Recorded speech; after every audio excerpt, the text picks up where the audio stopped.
तो वांडा ने एल्यूमिनाटिस तक की फाड़ के रख दी और अगर इसे रोका नहीं जाता तो ये बाकी सबकी भी फाड़ के रख देती। बट आज के इस वीडियो में हम बात करने वाले हैं कुछ ऐसे कैरेक्टर्स की जो इसे भी फाड़ के रख सकते हैं। तो ज्यादा ही फाड़ हो रहा है, इसलिए इस फाड़ वीडियो को शुरू करते हैं। लेकिन वीडियो शुरू करने से पहले तुम लोगों को बता दूं, नहीं सब्सक्राइब करने को नहीं बोल रहा हूँ यार। मैं कहना चाहता था कि इस वीडियो के लास्ट में तुम्हें Q&A से रिलेटेड अपडेट मिलेंगे, उसकी डेट एंड फेस रिवील।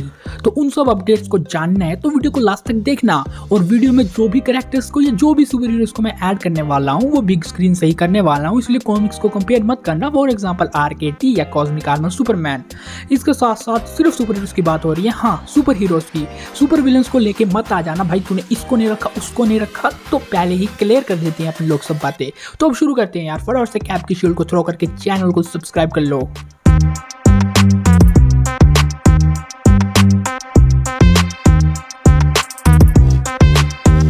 तो हाँ, ये कोई रैंकिंग वीडियो नहीं है, हम एक एक करके 10 सुपर हीरोज की बात करेंगे जो इस बंदी को फाड़ने का पोटेंशियल रखते हैं।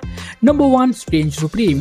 तो मल्टीवर्स ऑफ मैडनेस वाले डॉक्टर स्ट्रेंज को तो उसके घर से और उसकी प्रॉपर्टी से ही बेदखल कर दिया, लेकिन अपने व्हाट इफ वाले डॉक्टर स्ट्रेंज इस बंदी को फाड़ सकते हैं, क्योंकि हमने डॉक्टर स्ट्रेंज ने हजारों क्रिएचर्स को भी एब्जॉर्ब कर लिया था, तो उस तरह से वो वांडा को भी एब्जॉर्ब कर सकते हैं। और गार्डियंस ऑफ द मल्टीवर्स की जो पूरी की पूरी टीम है उसमें 99% पावर होल्ड करता है अपना डॉक्टर स्ट्रेंज। इसके साथ साथ अगर यूनिवर्स के इतने बड़े अटैक को भी अपने अंदर संभाले तो भाई वांडा कुछ भी नहीं है इसके आगे, एक अटैक में फाड़ देगा ये वांडा को। और इन्हीं सब फीट्स को ध्यान में रख के मेरे अकॉर्डिंग अपने स्ट्रेंज सुप्रीम फाड़ देंगे वांडा दीदी को। Number 2 ghost rider. अब जिन लोगों को घोस्ट राइडर के बारे में नहीं पता है, वैसे तुम्हें पता ही होगा यार, मैंने बहुत ज्ञान फैला है इसके बारे में। तो एक लाल जलती हुई खोपड़ी जो किसी को भी हरा सकता है सिर्फ अपनी पेन एंड स्टीयर एबिलिटी से, वो है घोस्ट राइडर। हाँ, पर अपने दूसरे बंदे ने भी कुछ गलत काम किए होने चाहिए, ऐसे ही नहीं करती वर्क ये। Ghost rider unlimited hell fire को ब्रीथ कर सकता है, अनलिमिटेड हेल फायर का एक्सेस है इसके पास। इसके साथ साथ ये किसी भी वेपन को अपने तरीके से चला सकता है, जस्ट लाइक मूवीज। हमने घोस्ट राइडर को मूवीज में इतना पावरफुल भी देखा है कि इसने माइफेस्टो को भी हरा दिया था। हाँ, वही माइफेस्टो जिसको हमने बहुत ज्यादा आसार लगा के, उम्मीद लगा के बैठे हुए थे कि आएगा, लेकिन कोई चांस ही नहीं लगता भाई अब तो। लेकिन हाँ, अगर घोस्ट राइडर यहाँ पे भी रुक जाता है तो इसके पास इसकी ज़्यादादोस फॉर्म है, और ज़्यादादोस फॉर्म में आके इसका पावर लेवल एकदम नेक्स्ट लेवल पहुंच जाता है, जहाँ पे इसने बहुत बड़े बड़े कांड किए हैं। सब अवेंजर्स को साथ में हरा दिया है, अपने साइज को ये इंक्रीज कर सकता है, लाइट ऑफ स्पीड को क्रॉस कर सकता है, और पता नहीं क्या कर सकता है। इसीलिए अगर ये घोस्ट राइडर हो तो ये वांडा को हरा देगा। Number 3 doctor Manhattan.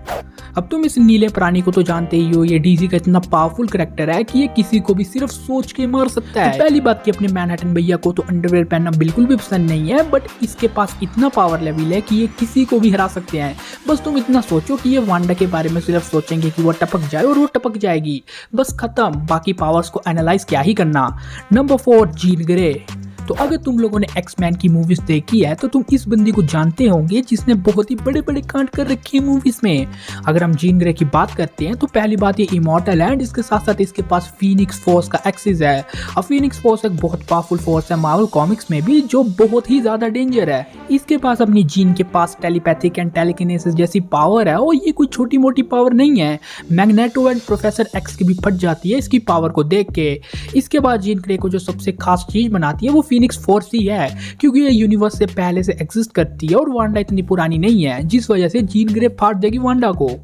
Number 5 black bolt. तो हाँ, अब जिन लोगों को थोड़ा बहुत शौक लगा है कि ये प्राणी इतना ऊपर कैसे आ गया, क्योंकि वांडा ने तो इसे बहुत बुरी तरह बचा दिया था, तो मैं तुम लोगों को बता दूं कि ब्लैक बोल्ट लिटरली बहुत ही ज्यादा पावरफुल है। और अगर मूवी में इसकी और वांडा की फाइट होती तो सिर्फ वांडा एक वोकल का शिकार थी।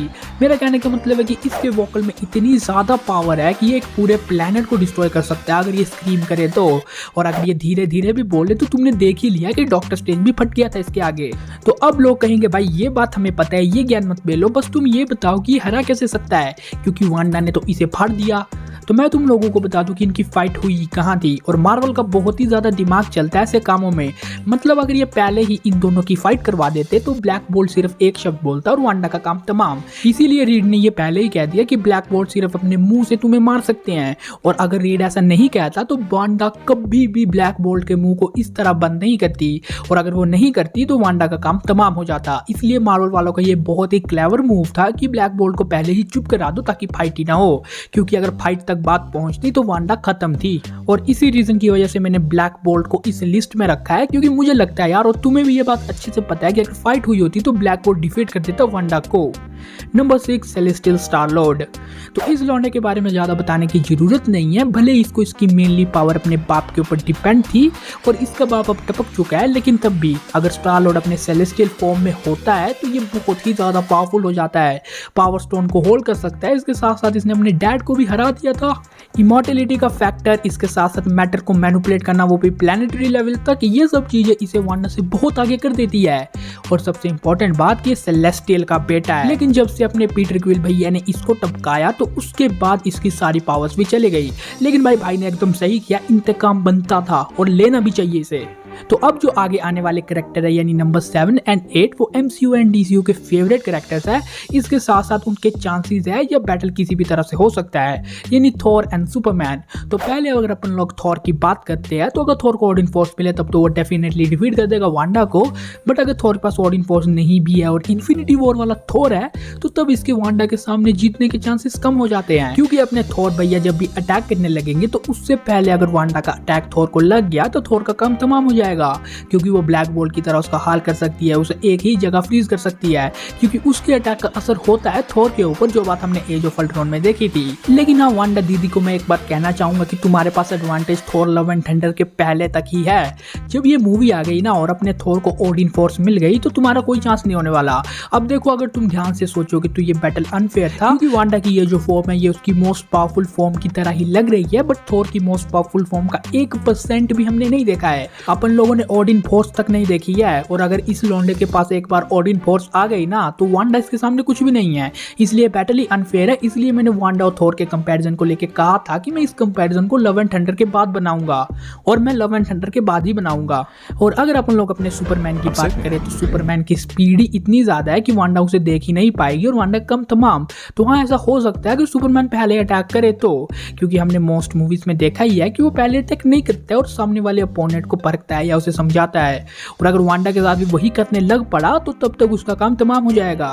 लेकिन अगर अपना सुपरमैन पहले अटैक करे तो उसकी स्पीड इतनी ज्यादा है कि वांडा उसे देख भी नहीं पाएगी और वो उसको फाड़ देगा हीट विजन से। Number 9 silver surfer.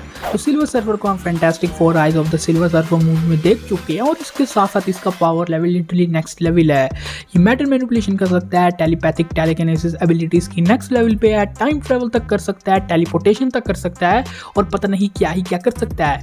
Light of speed से 1000 लाख गुना ज्यादा तेज है और अपने बोर्ड में कुछ भी एब्जॉर्ब कर सकता है। मतलब वांडा के अटैक करने से पहले ही इसके रिफ्लेक्सेस एंड इसकी जो स्पीड है वो इतनी तेज हो जाएगी कि वांडा को फाड़ देगा ये, क्योंकि अपने इस चमकदार लौंडे की पावर बहुत ज्यादा है। Number 10 Odin. तो थोर का बाप तो इजीली हरा देगा वांडा को, क्योंकि इसके पास मैजिकल एंड इसके पास फिजिकल भी बहुत ज्यादा पावर है। अगर हम पूरे मार्वल सिनेमैटिक यूनिवर्स में ढूंढने लग जाए तो ओडिन मेरे हिसाब से ऐसा एक लौता कैरेक्टर होगा जिसके पास मैजिकली एंड फिजिकली बहुत ज्यादा पावर है। अक्सर हम ये देखते हैं कि जिनके पास मेंटली ज्यादा पावर होती है वो फिजिकली स्ट्रॉन्ग नहीं होते, और जो फिजिकली स्ट्रॉन्ग होते हैं उन पे ज्यादा मेंटली पावर नहीं होती। लेकिन ओडिन टेलीकिनेसिस टेलीपैथिक जैसी पावर भी जानता है, ओडिन फोर्स को चैनलाइज कर सकता है, इसके साथ साथ इतना ज्यादा स्ट्रॉन्ग भी है। और ओडिन की सबसे खास बात तो ये है कि अपने लोंडे ने ही म्योनिर पे मंत्र फूका है। मतलब अगर इसके मंत्र में इतना दम है कि म्योनिर को कोई उठा ही नहीं सकता, सिर्फ वर्दी उठा सकती है, तो तुम लोग समझ सकते हो यार कि ओडिन क्या हाल करेगा वांडा का। तो मेरे अकॉर्डिंग ये जो 10 कैरेक्टर्स हैं ये डिफीट कर सकते हैं अपनी वांडा को। तो अब हम आ जाते हैं अपने उस Q&A वाले अपडेट के ऊपर जो मैंने तुम्हें शुरू में बताया था। तो वो Q&A वाला स्पेशल वीडियो कल या परसों यानी 2 या 3 को टपक पड़ेगा, तो उसे मजे में देख लेना। हाँ, टाइम वही है 7 से 7:30 के बीच में। और इसके साथ साथ जहाँ तक फेस रिवील की बात आती है तो हाँ, उस वीडियो में हो जाएगा। तो अगर देखना है ना तो फटाफट से चैनल को सब्सक्राइब करके बगल वाले बेल आइकन को ऑन कर दो। ऐसा इसीलिए कह रहा हूँ ताकि तुम देख सको सबसे पहले, तो जाओ फटाफट से कर दो यार। और अगर इस वीडियो से रिलेटेड कुछ भी क्वेश्चन है तो कमेंट में हमें जरूर पूछना। इसके साथ साथ अगर कुछ भी डिटेल मिस हो गई हो तो कमेंट में बताना, एंड अपना पर्सनल ओपिनियन भी। तो ये था कंप्लीट वीडियो जहाँ पे हमने उन सुपर हीरोज की बात की जो वांडा को फाड़ सकते हैं। उम्मीद है तुम लोगों को ये फाड़ वीडियो पसंद आया होगा। ज़्यादा ही फाड़ हो गया यार वीडियो में कुछ, लेकिन अगर पसंद आया तो लाइक एंड शेयर जरूर कर देना। चैनल को सब्सक्राइब करके बगल वाले बेल आइकन को जरूर ऑन कर देना। And never forget to see your super hero studios and you all are super heroes 10, so SS10 assembled।